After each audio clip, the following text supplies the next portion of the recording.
Donc bonjour à tous, dans cette vidéo on va corriger ensemble l'exercice 10 du TD10 qui s'appelle étude de l'équilibre SF6 liquide, SF6 gazeux. Donc c'est le premier exercice que je corrige sur les états diphasés, donc on va voir un petit peu comment raisonner pour résoudre ce genre de problème.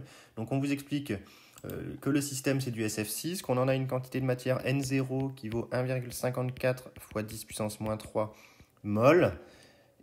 De manière équivalente, vous avez la masse qui est de 2,25 fois 10 puissance moins 4 kg. Et on vous dit que le thermostat est à la température 308 Kelvin.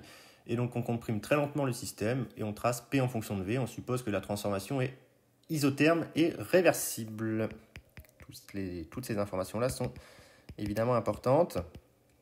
Réversible, ça veut dire quasi-statique. Isotherme, la température ne change pas. On vous dit que le SF6 gazeux sera du gaz parfait. Et donc, dans un premier temps, on vous demande d'identifier l'état physique du corps pur dans tous les points. Donc, on a le point I, on a uniquement de la vapeur. Donc, je vous rappelle que ça s'appelle de la vapeur sèche. Le point A, c'est le point à partir duquel la transition de phase commence. Donc, on a toujours uniquement de la vapeur, mais c'est ce qu'on appelle la vapeur saturante. On a X vap en A qui est égal à 1 et X liquide en A qui est égal à 0. Au point B, on a un mélange de vapeur et de liquide. D'accord, tout simplement. On voit également sur le graphe qu'on a plus de liquide que de vapeur. Donc on pourrait écrire que X liquide supérieur à X vapeur, puisqu'on est plus vers la gauche qu'au milieu. Au point D, on a uniquement du liquide, mais on est encore sur le palier, donc ça s'appelle le liquide saturant. Donc on a X vapeur au point D qui est égal à 0 et X liquide au point D qui est égal à 1. Et enfin on a le point F qui est un point de liquide seul. Donc voilà les 5 points rencontrés. Donc on vous demande de calculer le titre massique en vapeur en B. On va utiliser le théorème des moments relatif au volume. Donc, il s'écrit X vapeur en B est égal au volume massique au point B moins le volume liquide sur le volume de vapeur moins le volume liquide. Et tout ça, évidemment, à chaque fois à la température T. Et ici, on nous donne les grands volumes et pas les petits volumes intensifs. Mais vous savez que, étant donné que le système est fermé, la masse est la même. Donc, on se retrouve avec VB moins VL sur VV moins VL. On lit tout simplement VB égale 0,6 ml, VA égale 1 ml et VD égale 0,3 ml. Ça peut se réécrire comme étant VB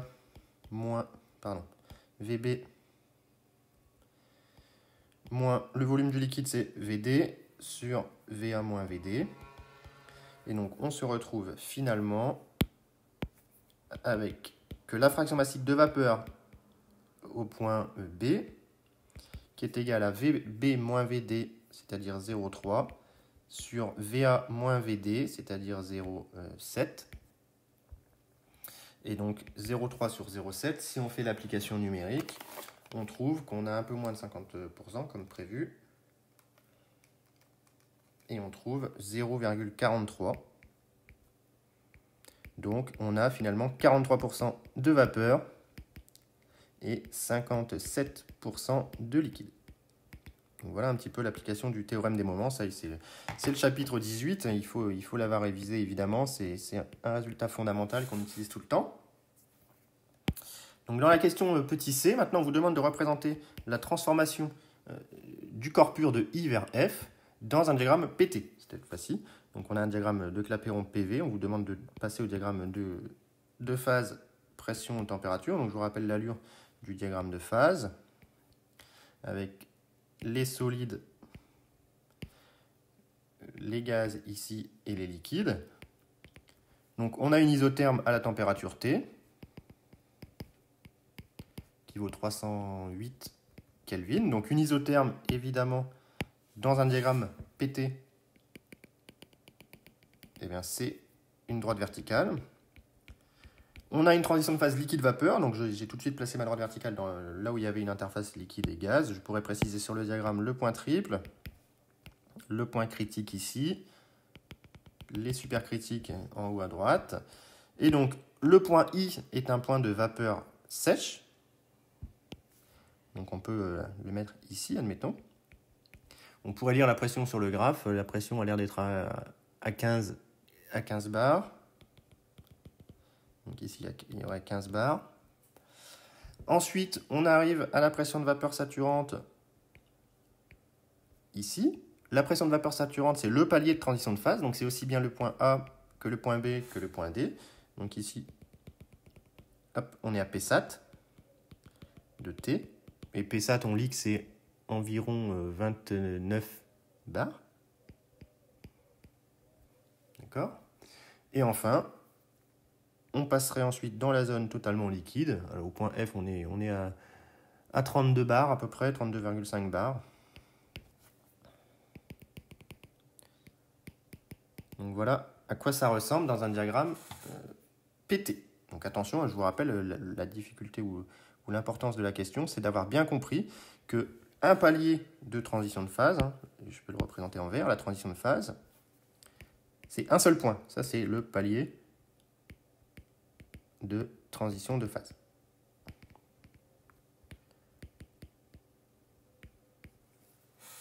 C'est un seul point dans le diagramme PT. Très bien, donc on continue, on passe à la question 2. On vous demande de calculer le transfert thermique reçu par le système pour aller de I à B. Donc concrètement, on veut calculer QIB.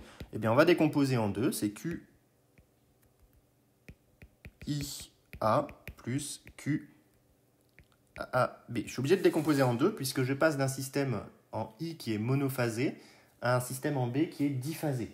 Donc je suis obligé de séparer. Je ne sais pas faire le calcul directement. Il faut que j'ai ici uniquement une transition de phase et uniquement une évolution monophasée. Donc cette partie-là, c'est du monophasé gaz parfait, ça je sais faire. Et cette partie-là, c'est du diphasé. Donc je vais savoir faire également.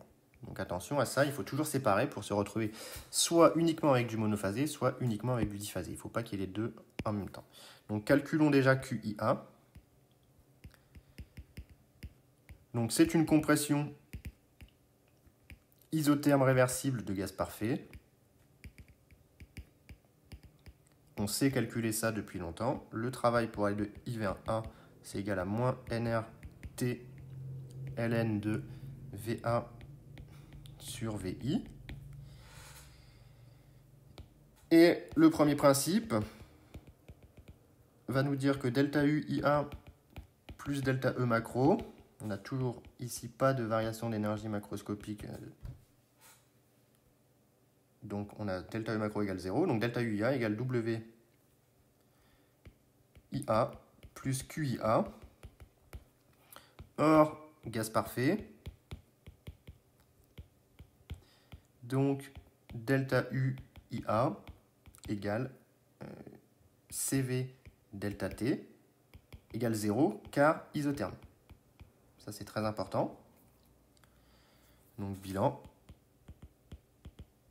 Le premier terme qu'on devait calculer, c'est QIA, mais il est égal à moins WIA. Pardon. Et donc, il est égal à plus nRT ln de VA sur VI. Donc, voilà le premier terme. Le deuxième terme qu'on doit calculer, c'est QAB. C'est une transition de phase. Donc c'est un système diphasé. La transformation est isobare.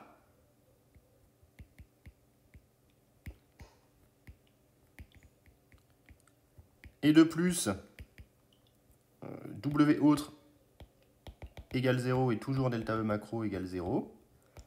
Donc là, je vous renvoie au cours pour montrer que le premier principe donne Q, donc nous c'est QAB, égale delta H AB. Donc ici, le transfert thermique est égal à la variation d'enthalpie. D'accord? Puisqu'on a une transformation qui est isobare. Donc, à partir de là, il nous reste à calculer la variation d'enthalpie. Donc, avant de faire ce calcul, je vais vous bien préciser ici l'erreur à ne pas faire. Écrire delta H égale Cp delta T. Or, delta T égale 0, car isotherme. Donc, Q égale 0. Non, ça c'est faux. Attention, le système n'est pas du gaz parfait, ni une phase condensée. C'est ni du gaz parfait, ni d'une phase condensée. C'est un mélange des deux, et dans ce cas-là, on ne peut évidemment pas écrire que delta H égale Cp delta T. Ça, c'est faux. On va voir comment calculer le delta H. Donc, calculons delta H AB. Donc, par définition, c'est égal à HB moins HA. Et donc, ça, c'est égal à la masse totale, facteur de petit hb moins petit HA. Et donc, une fois qu'on est là, il faut écrire petit hb et petit HA. Pardon. Donc, on sait que, d'après le cours, HB est égal à X vapeur au point B, H vapeur, plus X liquide au point B, H liquide. Or, au point B, X vapeur au point B, c'est le petit x qu'on a calculé tout à l'heure, qui valait 0,43 dans mes souvenirs. Donc ça, on va l'appeler petit x. C'était le pourcentage de vapeur.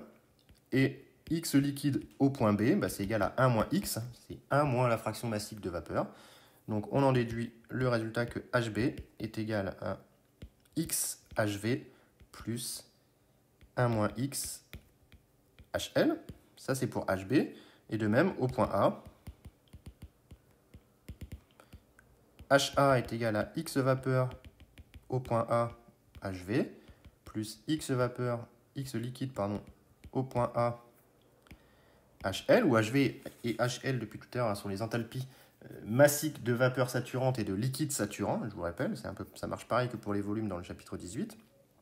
Avec, par lecture graphique, on a évidemment X vapeur au point A qui est égal à 1 et X liquide au point A qui est égal à 0. Donc on en déduit que HA est égal à HV. Évidemment, toutes les grandeurs dépendent de la température. Je ne l'ai pas précisé pour gagner un peu de temps, mais ces grandeurs-là, c'est les enthalpies massiques de vapeur saturante et de liquide saturant à la température T. Donc bilan, eh bien HB moins HA, c'est égal à M, facteur de petit hb moins petit ha, c'est-à-dire x hv plus 1 moins x hl moins hv. Et donc ici, on va factoriser par hv. On va se retrouver avec m, facteur de x moins 1 hv plus 1 moins x hl. Et donc là, vous devez reconnaître m, facteur de x moins 1, facteur de hv moins hl. Ça, c'est delta H. Et donc, pourquoi est-ce que là, on est rassuré? Parce que cette quantité ici, HV moins HL à la température T, ça, c'est ce qu'on appelle le delta vap H de T, ou encore, dans l'ancienne notation, la chaleur latente LVAP de T. Donc, bilan. Par rapport aux notations de l'énoncé, delta H est égal à M, facteur de X moins 1, facteur de LVAP de T. Donc voilà le delta H. On connaît X qui vaut 0,43 et donc on peut le calculer le delta H. Et donc au final, à la fin, au final, QIB égale QIA plus QAB. Ça nous permet d'écrire que QIB est égal. Alors on avait trouvé pour QIA nRT ln de VA sur VI.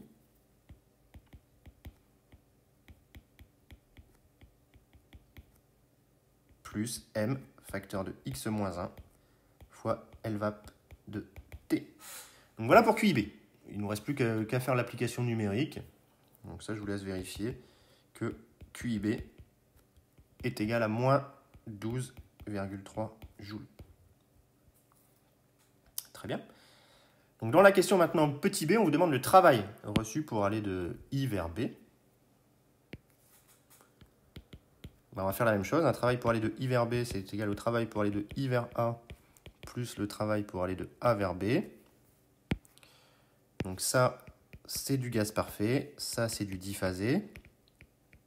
On a déjà calculé le travail pour aller de I vers A pour en déduire le transfert thermique. C'est donc égal à WI vers A, on l'a calculé avant. C'est moins nRT ln de VA sur VI. Et W pour aller de A vers B, bah, c'est égal à moins l'intégrale pour aller de A jusque B de P extérieur dV. Or, la transformation est isobare à Psat, par définition.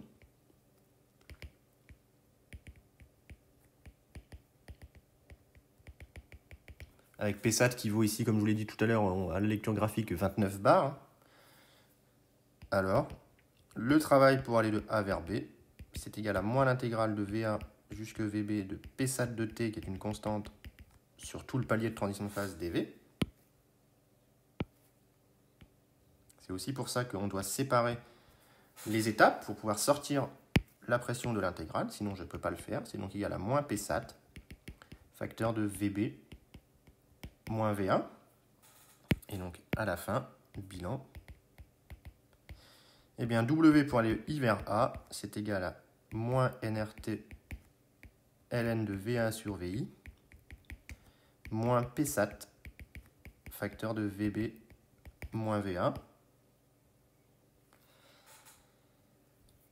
Et donc on trouve, si on fait l'application numérique, que WIA est égal à 4,73 joules. Donc les énergies qu'on trouve dans cet exercice sont toutes petites, mais c'est parce qu'on a aussi une quantité de matière toute petite. On a 2,25 x 10-4 kg, donc 0,2 g. C'est tout petit, donc c'est pas absurde. Et donc dans la dernière question, on vous demande de calculer la variation d'énergie interne pour aller de I vers B, donc delta U de I vers B. Donc là, on peut le calculer de deux manières différentes. Encore une fois, j'insiste sur l'erreur à ne pas faire. J'espère qu'en insistant comme ça, vous ne la ferez pas, cette erreur. Écrire delta U de I vers B est égal à CV facteur de TB moins TI est égal à 0 car TB égale TI. Donc ça, j'insiste, c'est faux. On n'a pas de gaz parfait ni de phase condensée. Le système, c'est un système diphasé de A vers B.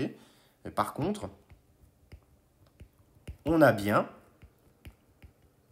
delta U de I vers A qui est égal à 0. Là, je suis d'accord avec vous. De I vers A, le système est du gaz parfait, donc delta U égale 0.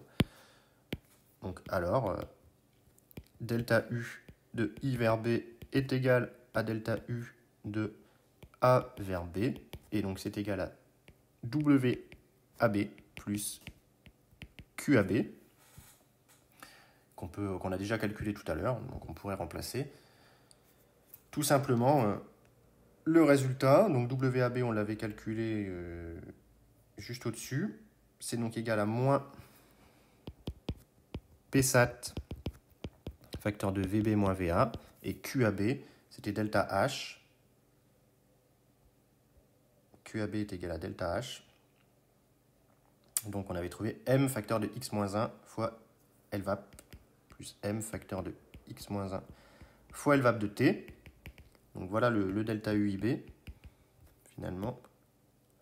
Et donc je vous laisse faire l'application numérique pour terminer cet exercice. On trouve donc que delta UIB est égal à moins 7,57 joules. Donc voilà pour cet exercice. Il est très intéressant et très important de savoir le refaire. Il y a beaucoup de passages un peu techniques, il y a beaucoup d'erreurs qu'on peut commettre que j'ai essayé d'expliquer ici. Donc j'espère que c'était clair et comme d'habitude, si vous avez des questions, n'hésitez pas à me les poser.